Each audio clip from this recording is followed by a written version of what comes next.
Hello दोस्तों, नमस्कार। आप सभी का स्वागत हमारे channel Hindi GS practice class by Hemlata में। तो आज हम लोग क्या पढ़ रहे हैं, आज हम लोग वीडियो पे ना पढ़ के बोर्ड पर ना पढ़ के आज हम बुक में पढ़ा दे रहे हैं आप लोगों को। तालिका बनाकर बिल्कुल बेसिक से है, तो आप लोग इसको विशेष ध्यान दीजिएगा और अच्छे से इसको रिपीट करके एक नोट्स ज़रूर बना लीजिएगा। इसमें बिल्कुल एक एक चीज़ को क्लियर है, इसलिए हम ज़्यादा पोर्शन है तो इसलिए आप लोगों को क्या बुक में पढ़ा दे रहे हैं। तो बुक में आप लोगों को सब चीज़ क्लियर भी हो जाएगा और एक एक चीज़ आप लोगों की नोट्स भी बढ़िया से बन जाएगी। तो चलिए आज एक नज़र में पूरा वर्णमाला बिल्कुल बेसिक से तैयार कर लेते हैं। तो देखते हैं वर्ण तालिका कैसे बनाई जाती है। तो वर्ण तालिका बनाने की एक तरफ क्या होगा, वर्ण तालिका के दो भेद होते हैं। कौन कौन सा होता है, एक स्वर होता है, एक व्यंजन होता है। तो स्वर का क्या होगा,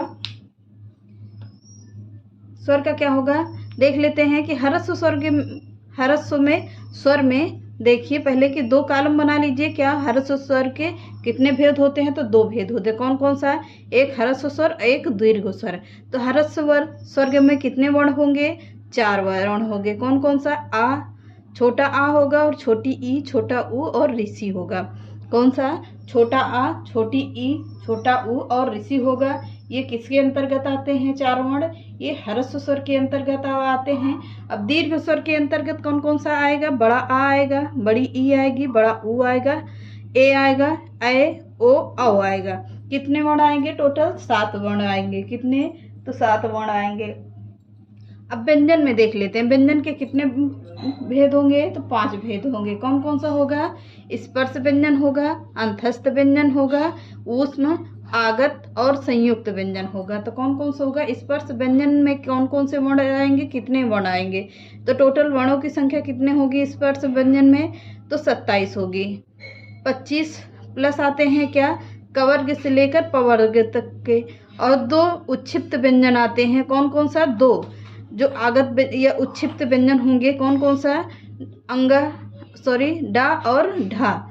ढा से डा और ढा आएंगे किसके अंतर्गत, 2 उच्छिप्त व्यंजन। इसको दोनों को मिलाकर क्या हो जाएगा, ये स्पर्श व्यंजन के अंतर्गत आते हैं। अंतस्थ व्यंजन के कितने होते हैं, 4 होते हैं, या, रा, ला और वा।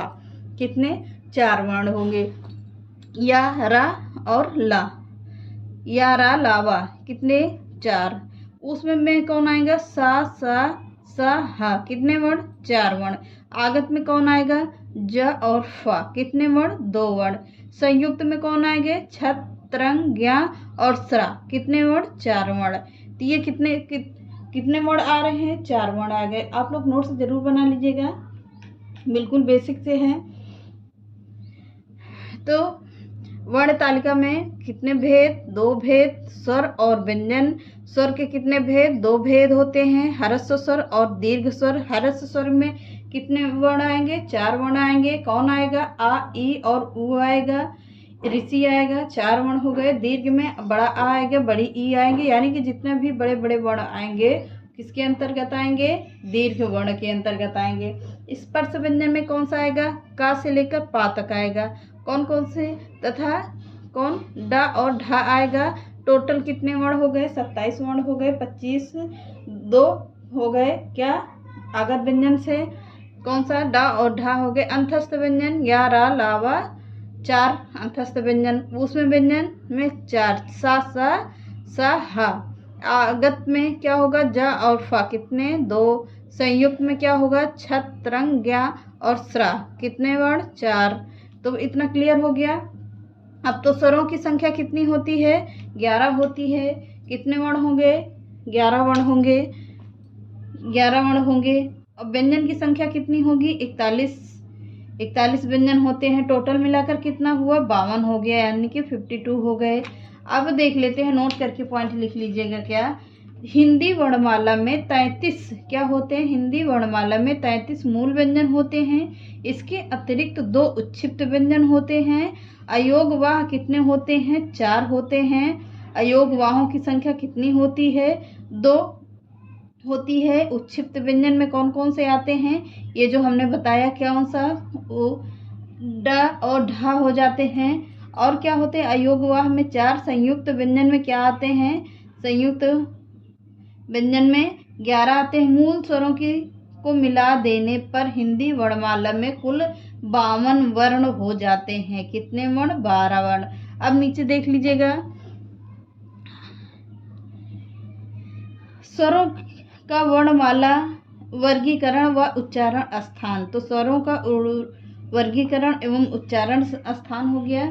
कितने कॉलम बना लीजिएगा? अब इसको भी बिल्कुल अच्छे से समझ लीजिएगा। अब मैंने बिल्कुल उसको एक बुक में ऐसे ही पढ़ा दिया कि आप लोगों को इससे बिल्कुल क्लियर हो जाएगा। बिल्कुल बेसिक चीज़ें हैं। तो उच्चारण स्थान क्या होगा और ह्रस्व स्वर क्या होगा? दीर्घ स्वर, अनुनासिक या मौखिक स्वर होगा या निरानुनासिक होगा या अनुनासिक स्वर होगा। तो नाम और वर्ण देख लीजिएगा। इसमें कितने कॉलम बना लीजिए? 1 2 3 4 5 6 कॉलम बना लीजिए और उसमें एक एक करके लिख ले। एक तरफ लिख लीजिए वर्ण का नाम, एक तरफ उच्चारण स्थान, एक तरफ ह्रस्व स्वर, एक तरफ दीर्घ स्वर, एक तरफ होगा निरानुनासिक या मौखिक स्वर होगा या अनुनासिक स्वर होगा। तो चारों हो गए। अब कंठ व्यंजन के अंतर्गत कौन सा वर्ण आता है? छोटा आ। छोटा आ आएगा और बड़ा आ भी आएगा, पर बड़ा आ किसके अंतर्गत आएगा? दीर्घ स्वर के अंतर्गत आएगा। आ और आ दोनों क्या इसमें आएंगे? मौखिक स्वर के अंतर्गत आएंगे। अनुनासिक स्वर के अंतर्गत आएंगे जो ऊपर चंद बिंदी लगी होती है छोटे आ पे या बड़े आ पे, दोनों पे मिलाकर क्या हो गए? अनुनासिक स्वर हो गए। अब तालव्य में देख लेते हैं। तालु मुंह के भीतर की छत का पिछला भाग।